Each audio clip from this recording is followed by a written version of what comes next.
अभिनंदन को वापस क्यों किया गया था? ख्वाजा आसिफ साहब कहते हैं जी कि हमारे एक जर्नल हैं, वो आए और आके उनकी टांगें कांप रही थी सीरियसली, और वो आके इमरान खान को कहते हैं भाई बचा लो। हम लोग 15 दिन से ज़्यादा लड़ नहीं सकते। न्यूक्लियर पावर बनने के बाद तो हमें तरक्की की हर मनाजिल को तय करना था, लेकिन हुआ क्या, हम डे बाय डे पस्ती की तरफ चले गए हैं।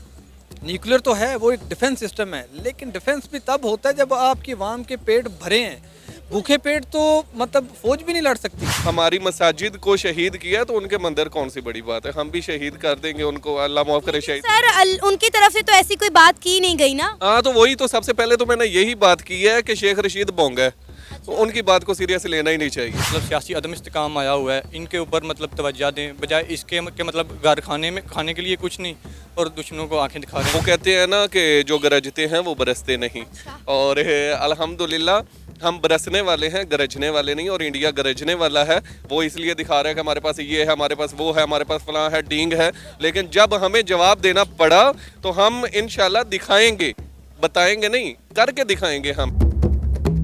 अस्सलाम वालेकुम, नमस्ते, सत श्री अकाल। मैं हूं सनाम जो नाज़िम। पाकिस्तान के एक्स मिनिस्टर शेख रशीद साहब ने इंडिया को धमकी लगाते हुए कहा है कि पाकिस्तान के पास ऐसे मिसाइल्स हैं कि इंडिया के जो मंदिर है वो खामोश हो जाएं, उनमें कभी घंटियां ना बजे और इंडिया में कभी घास ना उगे। पाकिस्तान जो कि अपनी तारीख के बदतरीन मौशी बहरान से गुजर रहा है, जहां पर लोग आटे के हसूल के लिए ज़िंदगी की बाजी हार रहे हैं। ऐसी सूरत हाल में क्या पाकिस्तान को इंडिया को धमकियाँ लगाना ज़ेब देता है? आइए इसी पर बात करते हैं पाकिस्तान की आवाम से। अस्सलाम वालेकुम। वालेकुम सलाम। वालेकुम अस्सलाम। आपका नाम? मोहम्मद सैफुल अकरम। तनवीर अहमद। सर, पाकिस्तान के एक्स मिनिस्टर शेख रशीद साहब इंडिया को धमकियां दे रहे हैं कि हमारे पास ऐसे न्यूक्लियर मिसाइल्स हैं कि हम इंडिया के मंदिर जो हैं खामोश करवा दें, वहाँ पर कभी घंटियाँ ना बजे, वहाँ पर कभी घास ना उगे। क्या कहेंगे आप उनकी स्टेटमेंट पर? क्या पाकिस्तान ऐसी सूरत हाल में है कि हम इंडिया क्या किसी भी मुल्क को धमका सकें? देखें, पाकिस्तान जो उनसे है ना, वो किसी ज़माने में इस सूरत हाल में था। आज से कर लें कि परवेज़ मुशर्रफ के दौर में, उधर से आगे आज इमरान खान के दौर में भी किसी हद तक आप कह सकते हैं। लेकिन अब जो सा करंटली सिचुएशन चल रही है ना, इसमें आप अमेरिका से आ रहा है जनाब जी आपका ये एटॉमिक मिसाइल डिफ्यूज़ करने वाला बंदा, वो आके सारा कुछ चेक करके गया। पहली बार पाकिस्तान के एटॉमिक जो अपने हैं ना न्यूक्लियर जो बेसिस हैं, उनको आके इन्होंने चेक किया है, ठीक है। और उसके बाद आपका डर क्या कह रहा है?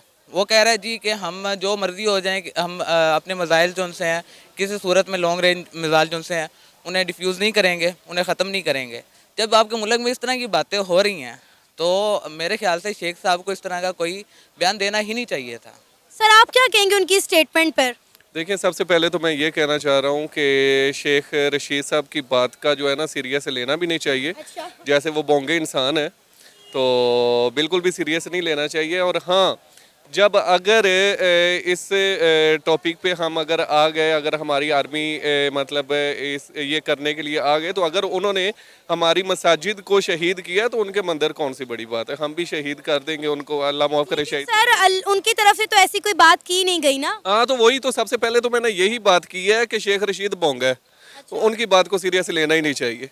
और अगर अल्लाह ना करे कोई ऐसा मामला तो होता है, अगर वो करते हैं तो हम इंशाल्लाह भरपूर उसका जो है ना, हमारी पाक आर्मी इससे मतलब स्टेबल है अल्हम्दुलिल्लाह। क्या हुआ, हमारी मईशत जो है ना डाउन चल रही है, लेकिन पाक आर्मी स्टेबल है कि हम जो है ना उसकी मुंह तोड़ जवाब दे सकें। सर, जंग करनी ही क्यों है? जंग आपको पता है कि एक जंग किसी मुल्क को कितने साल पीछे ले जाती है। और ये जो दौर है ना, ये वेपन की जंग का दौर नहीं, ये मौशियत की जंग का दौर है। और इस दौर में अगर इस जंग में देखें तो मुझे लगता है कि इंडिया हमसे जीत चुका हुआ है। जी बिल्कुल ऐसे है। जैसे पिछली हुकूमत पाकिस्तान मुस्लिम लीग नवाज़ की जो हुकूमत थी, वहाँ पे मोदी सरकार भी इधर आते थे और मतलब जो उनके मतलब कारोबार थे इंडिया में, वो अपने काफ़ी चीज़ें बेचते थे। हम पाकिस्तान से भी जाती थी वहाँ पे, मतलब तिजारत हो रही थी वहाँ तो। लेकिन बाद में इमरान खान ने आके ना ऐसा बेड़ा गर्क कर दिया। देखिए, तब मामला तो ऐसे हुए थे कि पाकिस्तान के और इंडिया के कि दोनों, अगर हम देखें ना पाक आर्मी और इंडिया आर्मी, अगर दोनों को सिर्फ इस दुश्मनी की वजह से तकरीबन हमारे भी इतने लॉसेस जा रहे हैं और इतने ज़्यादा हमारे अखराजात हो रहे हैं और इंडिया के भी हो रहे हैं। तो यही बात वही हो रही थी कि हम जो अमन पसंद लोग हैं पाकिस्तान, और अमन के साथ रहें तो ही अच्छी बात है, ताकि हम हमारी मईशत भी डाउन ना हो और उनकी भी ना हो। सर आपसे मेरा सवाल ये है कि इस वक्त पाकिस्तान में खाने के लाले पड़े हुए हैं और हम इंडिया को धमकियां दे रहे हैं न्यूक्लियर वेपन की, और ये वही न्यूक्लियर वेपन है जिसको कभी हम कहते हैं कि हमारे मुल्क के हालात ख़राब हैं तो हम बेचने जा रहे हैं, कभी आपको IMF कहता है कि अपना जो न्यूक्लियर प्रोग्राम है उसे आप कैंसिल कर दें, और हम इसी की तड़ियाँ लगा रहे हैं, इसी की धमकियाँ लगा रहे हैं इंडिया को, जिसके साथ हमें तजारत करनी चाहिए, अपने माहौल को, अपने हालात को बेहतर करना चाहिए। हम उन्हें न्यूक्लियर वेपन की तड़ियाँ और धमकियाँ लगा रहे हैं। देखें मेरे ना अभी जहन में आया ये एक बात है, ख्वाजा आसिफ जो से है ना, ये चंद एक माह पहले इन्होंने एक कौमी असम्बली में खड़े होकर एक बयान दिया था कि जिस टाइम वो जो हुआ नहीं था, वो जहाज़ वाला वाक़या हुआ था, पाकिस्तान उनका जहाज़ गिराया था, अभिनंदन वाला, बिल्कुल ठीक है। तो उसके बाद अभिनंदन को वापस क्यों किया गया था?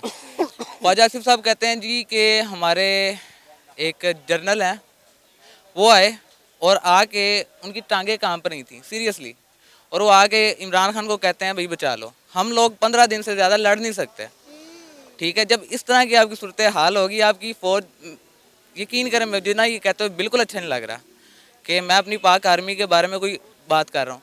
मेरी पाक आर्मी मेरी है, मैं उनके साथ खड़ा हूँ, ठीक है। लेकिन इस तरह एक चंद एक बुज़दिल इंसान थे, उनके बाद उम्मीद है कि इंशाल्लाह ताला हमारी आर्मी बहुत स्टेबल होगी उनके जाने के बाद, और इंशाल्लाह हम डिफीट करेंगे। अगर हम कंपैरिजन ही कर लें इंडिया और पाकिस्तान की आर्मी का, तो आपको पता है कि उनकी आर्मी पाकिस्तान की आर्मी से कई गुना ज़्यादा बड़ी है, ठीक है। इसके अलावा उनके पास हर एक जदीद किस्म की टेक्नोलॉजी भी है सर। अगर हम बात करें तो आए दिन कोई ना कोई नई चीज़ लॉन्च करते रहते हैं, कोई ना कोई नया तजुर्बा करते रहते हैं। हालांकि वो भी अपने डिफेंस सेक्टर पर अपनी बजट का बहुत बड़ा हिस्सा लगाते हैं और हम भी लगाते हैं, लेकिन उनका बजट जहाँ पे लगता है वो पूरी दुनिया को दिखाते हैं। आपको पता है कि रिसेंटली रिपब्लिक डे पर इंडिया ने अपने जितने भी आर्म के वेपन्स हैं उनकी नुमाइश की, वो सारे मेड इन इंडिया थे, टोटली तौर पर मेड इन इंडिया थे। देखें अब अगर अब इस तरफ आ जाए ना, तो इसमें अब मसला ये है कि पाकिस्तान जो है ना, हमारे जो सियासतदान हैं, हमारे जो कुछ लोग ऐसे हैं, मैं नाम नहीं लेना चाहूँगा किसी का, उन्हें सिर्फ और सिर्फ अपनी जेबें और अपने स्विस अकाउंट्स भरने की पड़ी हुई है। वो क्या करते हैं, इधर से ज़्यादातर जो है ना पार्ट्स और जो असला है हमारे बनता पाकिस्तान में ही है। अब वो करते क्या हैं, इधर से एक्सपोर्ट होता है, एक्सपोर्ट होकर टैक्स लगते हैं, टैक्स लग के वापस आता है।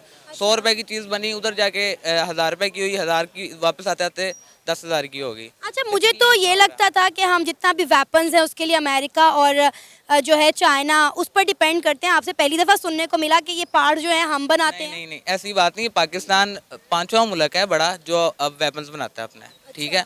हम ये बात नहीं कर सकते कि हम शो ऑफ नहीं करना चाह रहे, मतलब बहुत सारे ऐसे मामलात हैं हमारे पाक आर्मी के जो अंदर ही रहने चाहिए, क्योंकि हम शो ऑफ नहीं करना चाह रहे, अपने आप को दिखाना नहीं चाह रहे।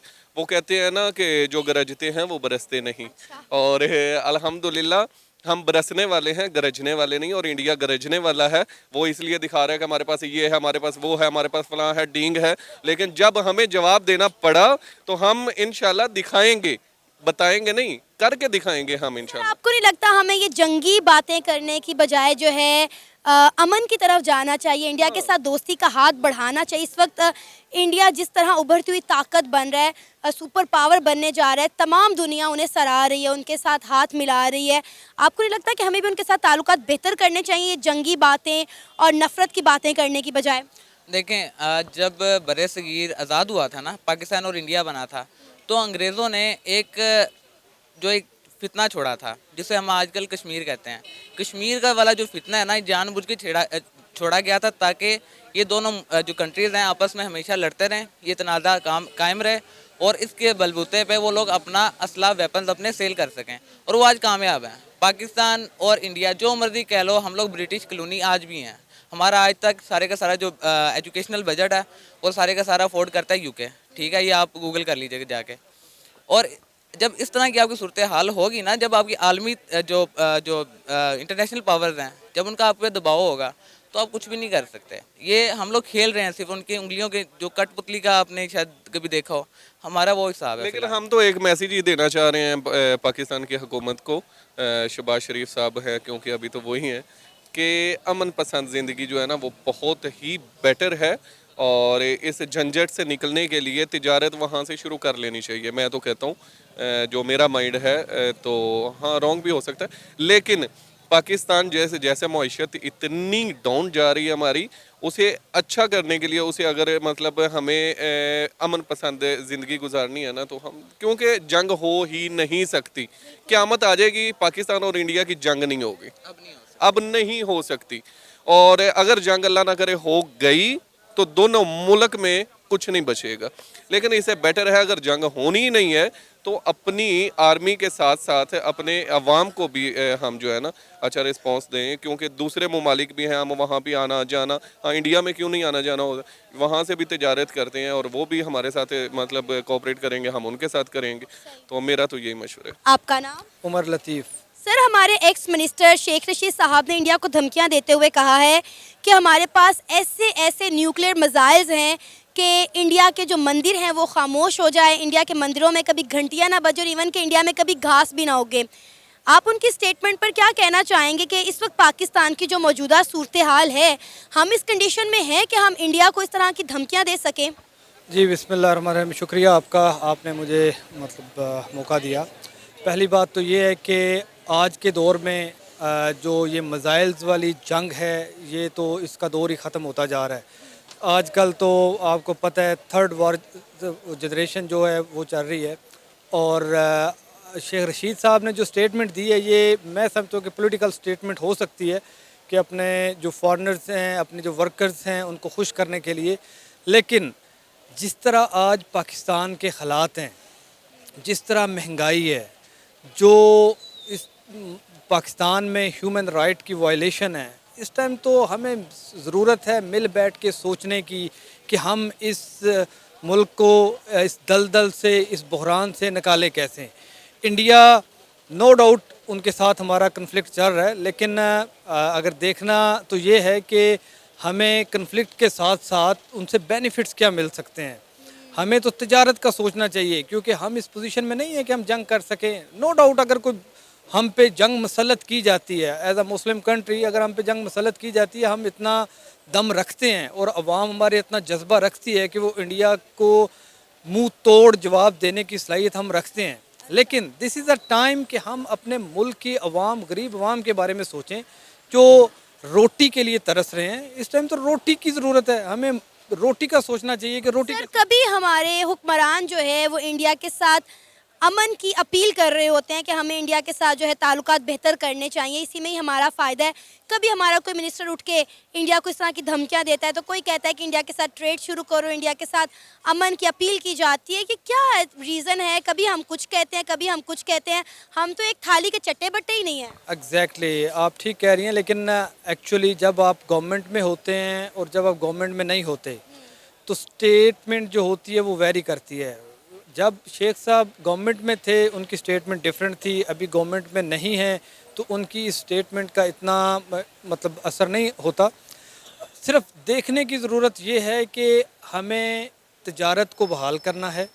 उस तिजारत के बेनिफिट्स हमें ये हैं कि हमारा जो गरीब इस टाइम रोटी के लिए तरस रहा है, जो फ्रूट्स, आप केला ही देख लें जो आज 400-500 रुपये दर्जन मिल रहा है, जो 40 रुपये दर्जन मिला करता था। अभी तो हमें रोटी की ज़रूरत है, अभी तो हमें अपने अवाम के लिए पीने के साफ पानी की ज़रूरत है, ठीक है। अभी तो हमें अपना एटमॉस्फेयर क्लियर करने की ज़रूरत है। इंडिया तो डे बाई डे तरक्की करते हुए वो तो बहुत आगे जा चुका है, वो तो दुनिया को सॉफ्टवेयर प्रोवाइड कर रहा है। हमें एक ऐसा अपने मुल्क के लिए, अपनी इस अवाम के लिए एक सिंसियर हो के मिल बैठ के एक लाए अमल सोचना है, जिससे हम एक गरीब इस पिसे हुए तबके को गुर्बत से ऊपर उठा सकें। और सर, ये वही न्यूक्लियर मिसाइल्स है ना जो कभी हम कहते हैं कि हमारे हालात बड़े ख़राब हैं, हम सऊदिया को बेचने जा रहे हैं, तो कभी IMF कहता है कि आपको तभी कर्जा मिलेगा जब अपना न्यूक्लियर सिस्टम जो है, न्यूक्लियर प्रोग्राम जो है, आप उसको कैंसिल कर देंगे या बंद कर देंगे। जी बिल्कुल, ये वही न्यूक्लियर प्रोग्राम है और इसी बेस पे दुनिया की नज़रें हम पे हैं, और वो हमें अगर आज हम महफूज भी हैं उस न्यूक्लियर सिस्टम की वजह से हैं, लेकिन बदकिस्मती ये है कि हमारा मुल्क 1999 में हमने धमाके किए, हम न्यूक्लियर पावर बने। न्यूक्लियर पावर बनने के बाद तो हमें तरक्की की हर मनाजिल को तय करना था, लेकिन हुआ क्या, हम डे बाई डे पस्ती की तरफ चले गए हैं। न्यूक्लियर तो है, वो एक डिफेंस सिस्टम है, लेकिन डिफेंस भी तब होता है जब आपकी आवाम के पेट भरे हैं। भूखे पेट तो मतलब फौज भी नहीं लड़ सकती। और सर अगर हम डिफेंस सिस्टम की बात करें तो इंडिया का डिफेंस सेक्टर जो है वो पाकिस्तान के डिफेंस सेक्टर से, डिफेंस सिस्टम से कई गुना ज़्यादा बड़ा है। आप देख लें कि कोई ऐसा वेपन जो इंडिया के पास ना, और सबसे इंटरेस्टिंग बात यह है कि इंडिया अपने डिफेंस सिस्टम के जितने भी वेपन्स हैं वो खुद तैयार करता है, चाहे वो जंगी बहरी बेड़े हों, चाहे वो मिसाइल हों, या चाहे वो वेपन्स हथियार हों, गन्स हों, कुछ भी हो। एग्जैक्टली मैं यही बात आपसे कह रहा था कि इंडिया ने एक डिफेंस सिस्टम के साथ साथ अपनी इकॉनमी को उस लेवल पे ले गए हैं कि दुनिया की कोई ताकत उनसे नाराज़गी अफोर्ड ही नहीं कर सकती। उन्हें पता है कि इंडिया अगर हमसे तजारत नहीं करेगा तो उनका सिस्टम नहीं चलेगा। हमारे पास क्या है? सिर्फ और सिर्फ डिफेंस सिस्टम। डिफेंस सिस्टम से मुल्क आगे नहीं बढ़ा करते। अब तो जंगों वाला दौर ख़त्म हो चुका है ना। अब तो हमें देखना है कि अवाम टेक्नोलॉजी में हम कितने आगे हैं, हमारे पास पैसा कितना है, हमारे पास साइंटिस्ट कितने हैं, हमारे पास इंजीनियर्स कितने हैं। हमारे पास ऐसा तो कुछ भी नहीं है। इंडिया, अब हम IMF से जो भीख मांग रहे हैं 200 अरब डॉलर की, मोदी ने पिछले दिनों अपने लिए 2 प्राइवेट जेट जो लिए हैं, ख़रीदे हैं, उनकी वर्थ भी 200 बिलियन डॉलर थी। ठीक है, हम जिस भीख के लिए लोगों से दुनिया के आगे कटोरा लेके घूम रहे हैं, हमारे वज़ीर आज़म साहब, हमारी जितनी मतलब टीम है, वो दुनिया के सामने भीख मांग रहे हैं। उधर जो उनका प्राइम मिनिस्टर है वो अपने जहाज़ ख़रीद रहा है। हमें अपनी सोच को चेंज करना होगा।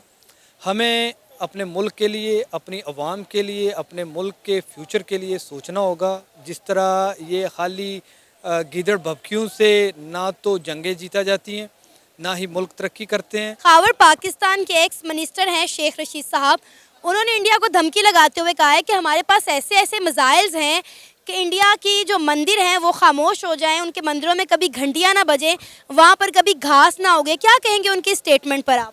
उनकी स्टेटमेंट बिल्कुल ट्रू है, क्योंकि पाकिस्तान मतलब अपना दिफा करना बिल्कुल जानता है। और इस वक्त पाकिस्तान सियासतदानों को ये करना चाहिए कि बजाय इंडिया को धमकियाँ देने के बजाय अपनी मतलब जो पॉलिटिकल सिनेरियो इनका ख़राब हुआ है और जो मतलब सियासी अदम इस्तेकाम आया हुआ है, इनके ऊपर मतलब तवज्जो दें, बजाय इसके कि मतलब घर खाने के लिए कुछ नहीं और दुश्मनों को आंखें दिखा रहे हैं। नो मतलब इसमें कोई डाउट वाली बात नहीं कि हम इंडिया का मतलब हर लिहाज से मुकाबला कर सकते हैं, लेकिन फ़िलहाल बेहतर ये है कि हम लोग जो है ना अपना मतलब अपने आइन का दफ़ा करें। देखें मतलब जिस तरह हमारे इलेक्शन कमीशन ने किया हुआ है कि पहले इलेक्शन का ऐलान करके बाद में फिर जो है ना स्टेप बैक करके हुए हैं। बेहतर ये है कि मतलब बजाय जंग की तरफ जाने की, हमें पहले अपने लोगों का अतमाद हासिल करना चाहिए। मतलब इधर अवाम, गरीब अवाम गुर्बत और भूख की वजह से मर रही है और हमारे जो सियासतदान है ये मतलब धमकियाँ लगा रहे हैं। ठीक है, मतलब अगर इंडिया कोई हमारे ख़िलाफ़ काम करता है तो हमें उनका मतलब कहते हैं ना कि मतलब इनका जवाब पत्थर से देना चाहिए। लेकिन सर इंडिया ने तो कुछ कहा ही नहीं है, हम तो खुद साख्तों ने धमकियां और तड़ियां लगाए जा रहे हैं।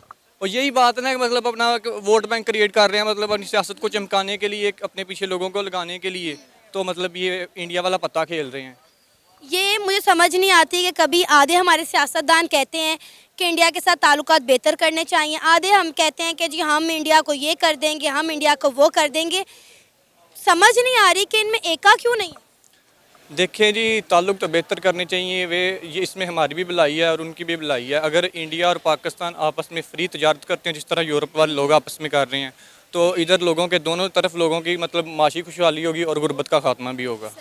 इंडिया के साथ ताल्लुकात बेहतर करना इस वक्त हमारी ज़रूरत भी है और हमारी मजबूरी भी है। इंडिया को हमारी ज़रूरत नहीं, हमें इंडिया की ज़रूरत है। जी बिल्कुल ठीक, ऐसी बात है।